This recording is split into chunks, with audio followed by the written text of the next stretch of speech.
Assalomu alaykum hammaga. Ushbu murojaatim O'zbekiston Respublikasi Prezidenti Shavkat Miromonovich Mirziyoyevga hamda o'z o'rnida administratsiya rahbari Saida Shavkatovnaga.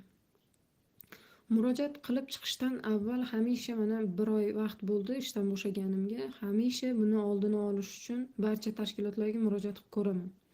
Internetga murojaat qilib chiqishdan oldin barcha imkoniyatlar, barcha yo'l yo'riqlarni izlab ko'raman. Va eng oxirida noiloj qolgandan keyin internet tarmog'iga yana ovozimni yetkazdirish uchun murojaat qilishga majbur bo'laman.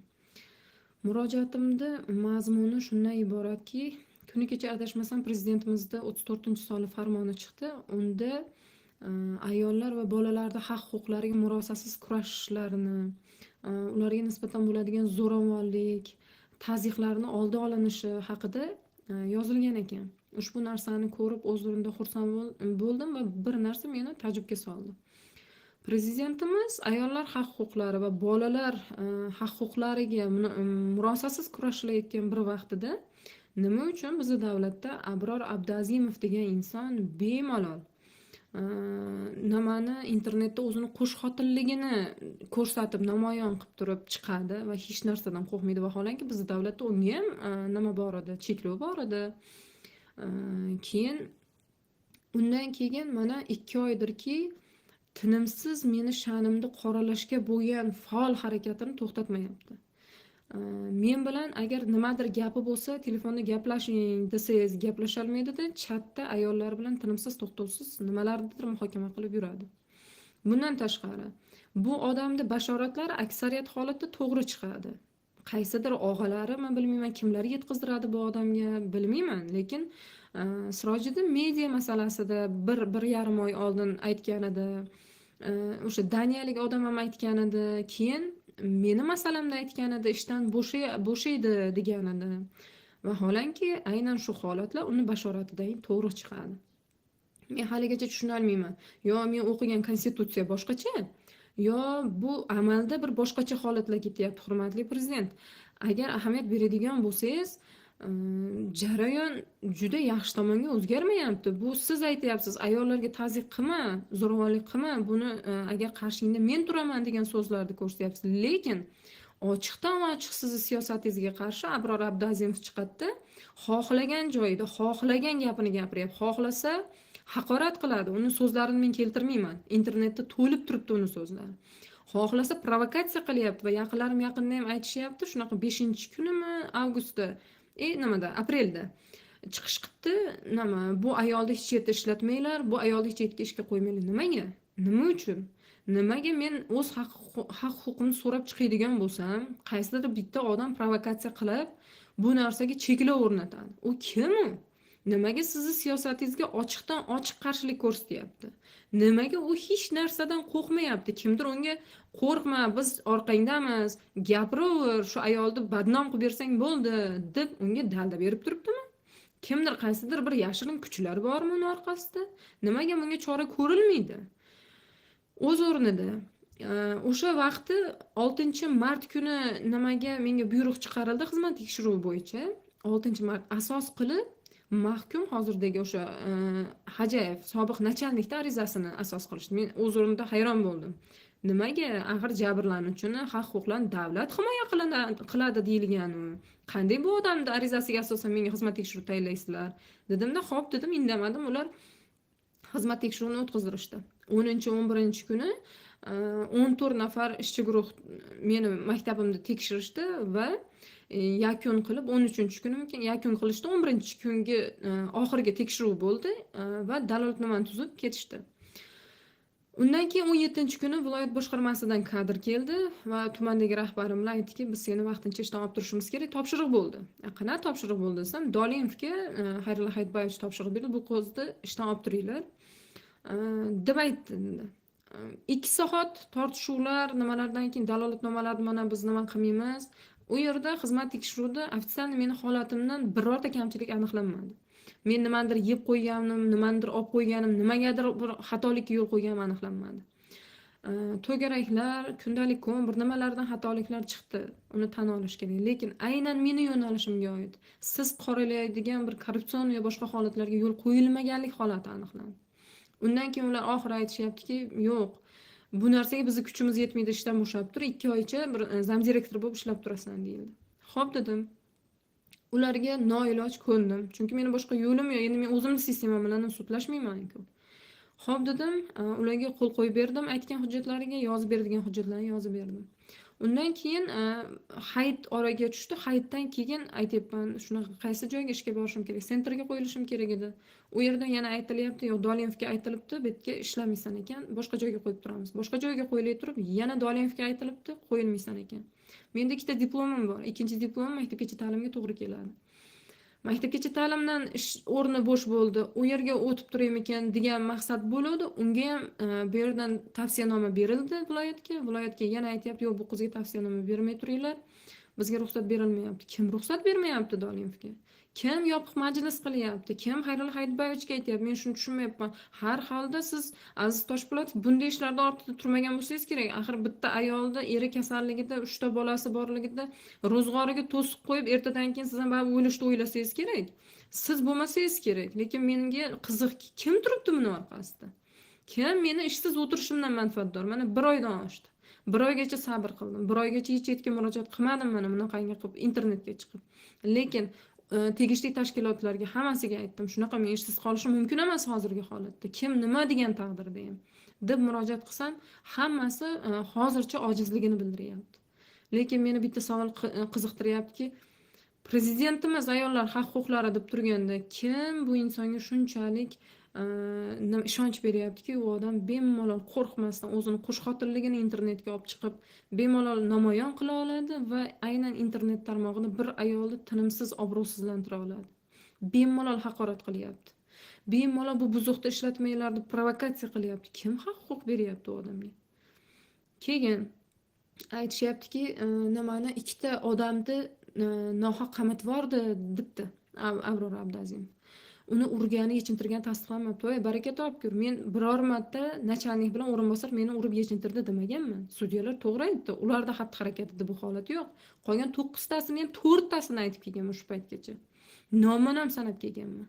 Agar urmagan bo'lsa, bitta ekspertiza eskitib bergan, bitta ekspertiza o'sha kunga to'g'ri keladi bergan. Qani o'sha tan jarohat o'zlari sizdirgan videoda? Yechintirmagan bo'lsa, qani boshidan oxirigacha tezkor tadbirda videosi? Yo'g'u, hech yerdan topib berisholmayapti-yu. Qani ularda isboti? Voy, bitta uchastkovoyga ham tuhmat qila olmaysiz hozirgi davrda. Bitta uchastkovoyga. Biz hozir nachalnik bilan o'rinbosar haqida gaplashyapmiz.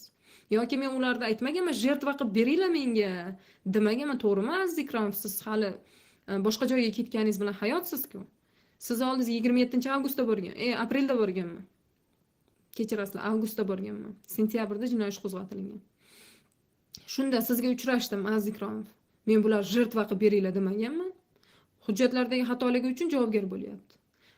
Shu o'rinda ham Jasur Rasulovga ba'zan bir o'ylab qolaman, shu bolani shu Hajayev qurbon qiyordi. Hech bo'lmasa oxirgi daqiqada ham bir og'iz aytmadiki, "Voy, men tashkilladim, bu bolani javobgar qilmanglar. Men aytganman, men aytmasam qo'l qo'ymaydi" demadi-ku. Deyalmadi-ku.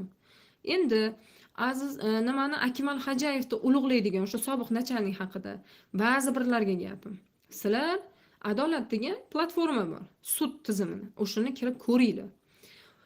2023-yili Hajayev tumanga rahbar bo'lib kelgan. 2021-yili mayda bezorilikni ko'rsam, 311 ta odam mayda bezorilik bo'yicha javobgar bo'lgan ekan. 311 ta odam shu nima ishi sudda ko'rilgan ekan. Endi 2024-yilga kelib Hajayevning xodimlari rahbarini ovozini internetda tarqatishdi. Xodimlari deyishimga sabab, chunki yig'ilishdagi ovoz tarqalyapti, u yerda begona odam bo'lmaydi. Va u ovozni eshitadigan bo'lsangiz, qayerdan bo'lsa ham 183 topib kel degan ovozni eshitasiz. Juda ham so'kinib, xunuk holatda Otabek Jo'rayevning kanalida turibdi ovozi. Shunaqangi qilib Eltos tarmog'iga tashlashadi, aytadi. Bu odam mana shunaqa noqonuniy topshiriqlar beryapti. Qayerdan bo'lsa ham topib kel deyapti. Ba'zan protokol qilish kerak. Nima yaqinlaringga bo'lsa ham protokol qil deyapti degan narsalarni yozishadi. Va o'sha yili 2024-yil ahamiyat bering. 2021-yili mayda bezorilik bo'yicha 311 ta odam deyish sudda ko'rilgan bo'lsa, Furqat tumanida. Aynan shu Hajayevning ovozi tarqatilgan yili 1274 ta odam deyish ko'rilyapti. 1274 ta odamdi. Bu degani 1274 ta odamni o'sha 183 topib kel degani uchun topib kelinganmi? Yoki agar bunday oladigan bo'lsangiz, bu Xo'jayev davrida hamma erkalab ketganmi, mayda bezorilik ko'payib ketganmi? Va o'sha platformaga kirib ko'radigan bo'lsam, ichida ko'rinyaptiki, militsiya xodimining qonuniy talabini bajarmaganlik, militsiya xodimining qonuniy talabidan bosh tortganlik holatida ayblanyapti. Va qiziq jihatini aytib o'taman, 2025-yili 2-aprelda, ya'ni biz voqeadan 15 kun oldin yana xodimlar internet tarmog'iga chiqib, Furqa tumanida tizim deb nomlangan zulm deb nima qilib yozishyapti sarlavha ostida. Va u yerda ko'plab vajlar keltirilyapti. O'sha yuqorida tanishi bor, kim bir nima desa ishdan olib tashlayapti, noqonuniy topshiriqlar ko'payib ketyapti. O'sha Ramazon oyida ba'zan o'zimiz yaqinlarimizga nima protokol tuzishga majbur bo'lyapmiz. Xuddiki yaqinda dayda topib kel deganda. Shunaqangi holatlar juda ham bizda avj olib ketdi shu davrda. Keyin ular aytyapti, bizni hozirgi holatimiz jinoiy bir o'rganishni talab qiladi. Buni ko'rib chiqish kerak yuqoridagilar deb yana Yiltuzga murojaat qilib chiqqan xodimlar. Va 2025-yil 17-aprelda bizni haligi voqeamiz bo'lyapti va aynan 2025-yilda intizomiy choraga tortilyapti. Eng qizig'i, shuncha jinoyatchilik oshib, shuncha norozichilik bo'lgan 2024da adashmasam, nima bitta advokat kanalida ko'rdim. Tashlab berishdi uni ham. Yozgan ekan, eng yaxshi ichki ishlar boshlig'i degan faxriyorlikmi nima bilandir taqdirlangan ekan. Keyin endiki atrofimdagi blogerlarga katta atak ketayotganini hamma ko'rib turibdi, uni bilib turibdi va aytishyaptiki, blogerlar noto'g'ri yoritgan, bu qizni qilgan tuhmatlarga ishongan. Voy, men tuhmat qilayotgan bo'lsam, bitta tizim meni qo'yib qo'ymaydi. Bitta tizim meni qo'yib qo'ymaydi. Men tuhmat qilayotgan bo'lsam. Agar ularda meni o'sha tan jarohatim eski degan narsa tasdig'i bo'lganda yoki to'liq tezkor tadbirda videosi bo'lganda, meni allaqachon borib javobgar qilardim bular. Men qachondan beri aytyapman, beringlar menga o'sha narsani. Keyin endi bunday olib qaraydigan bo'lsangiz, xo'p, blogerlarni ayblayapsizlar. Lekin o'sha payt ahamiyat bersangiz, Zokir Almatov ham munosabat bildirib chiqishgan-ku. Zokir Almatovni yaxshi taniymiz. Necha yillik o'sha ichki ishlar vazirligining bitta ustuni hisoblanadi u kishi. U kishi o'zidan o'zi yugurib chiqib munosabat bildiradigan inson emaslar.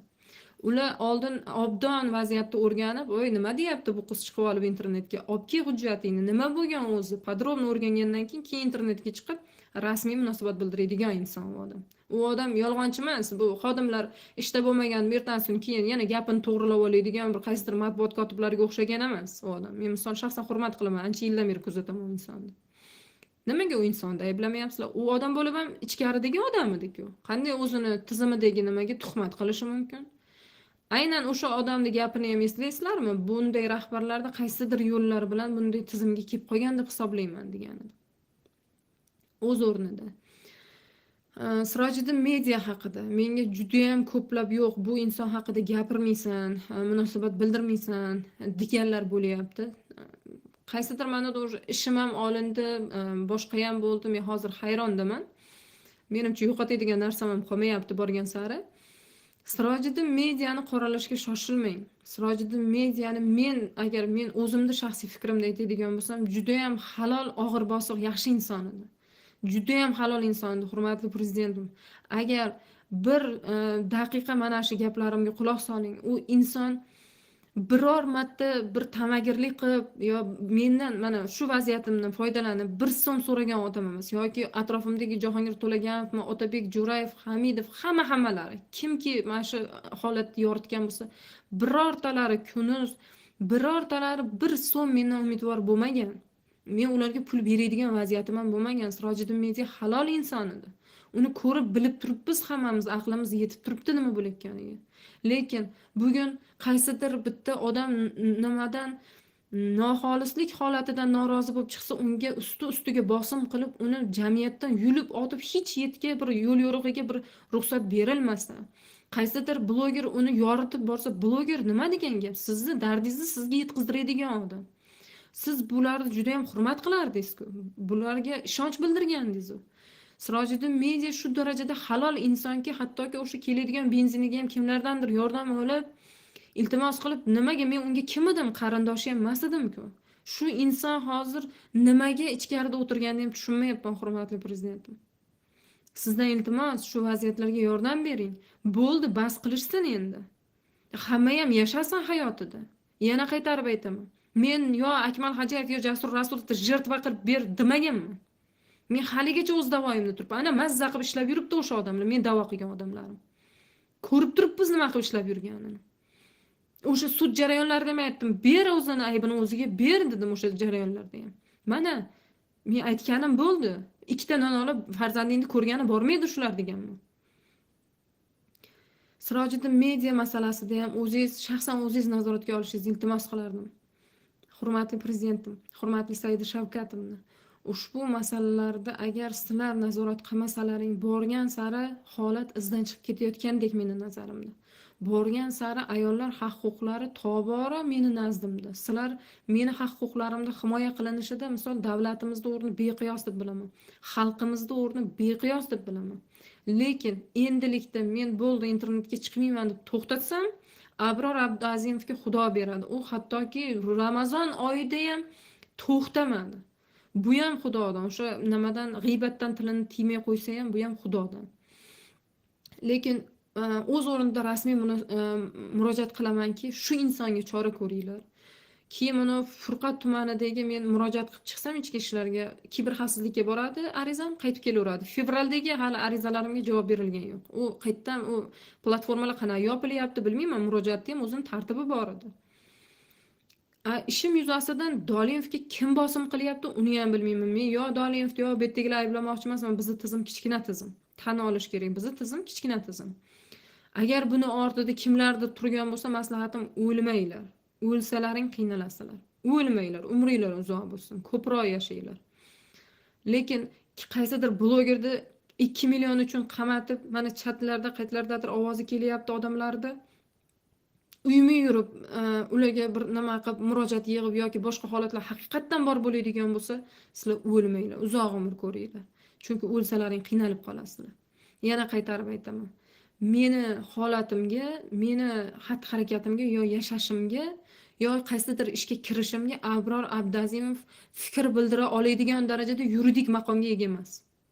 U inson o'zini bilsin, oilasini bilsin, yaqinlarini bilsin, o'tmishini bilsin, bolaligini bilsin, ko'p ham meni nima qilib turib yo'limdan chiqmasin. Agar misol mana Respublika Ichki ishlar vaziri sizga murojaat qilay, shu insonni bir qonuniy jihatdan bir chorasini ko'rishinglarni so'rayman.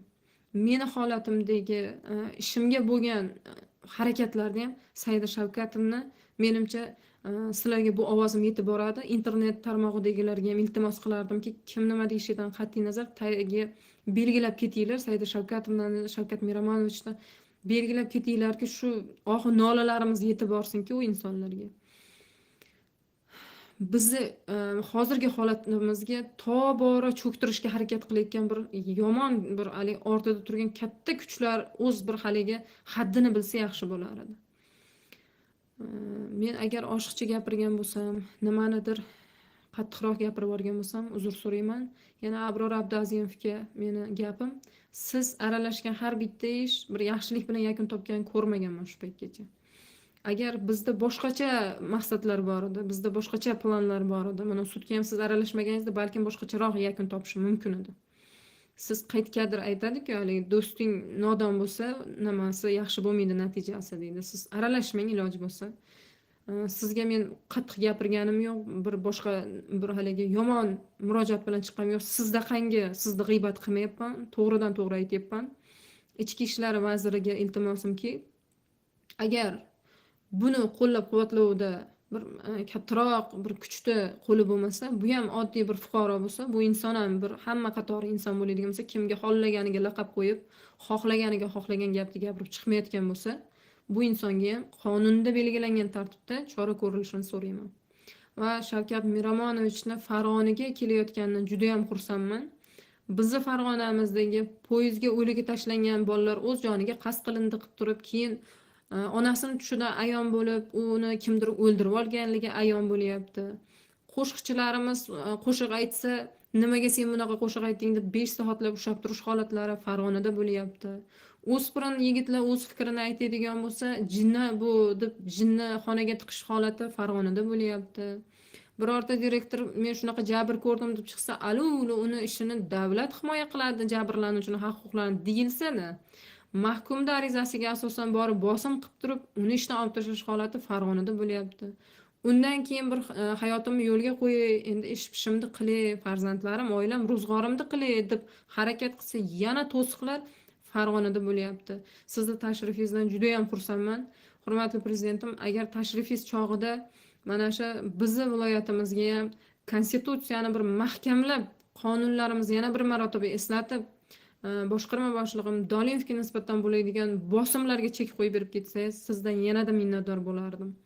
Barchangizga rahmat, qo'llab-quvvatlaganlarga ham rahmat. Sirojiddin mediani esa duo qilib turishingizni iltimos qilaman. Juda ham yaxshi inson. Sinovi agar shunaqa bo'ladigan bo'lsa, yengilligini ham Allohim o'zi bersin. Hammalaringizga rahmat. Sog' bo'linglar, omon bo'linglar.